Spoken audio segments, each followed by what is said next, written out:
unpopular opinion, AI is not helping everyone equally.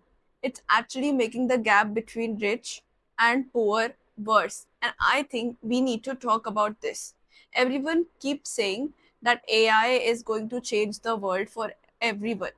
And yes, it will, but not in the same way, not even close. And here's why that bothers me. Right now, the best AI tools that actually multiply your output, grow your business, save you hours every day, they cost money, real money.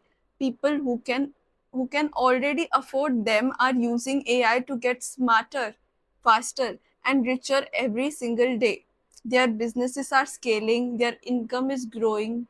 But the people who can't afford them, who don't have access, who don't even know these tools exist, they are falling further behind every single day while everyone else accelerates. This isn't just my opinion. The United Nations literally published a report called The Next Great Divergence, warning that AI could increase inequality between countries because they are starting from such completely different positions. The IMF found the same thing. AI risk widening the gap between rich and poor nations by shifting investment toward advanced economies that already have automation established. The UN and the IMF are saying this out loud. Think about it from where we are.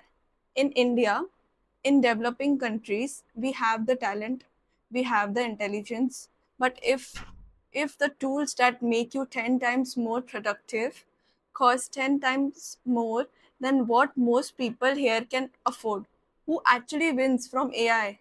Because right now it's not us.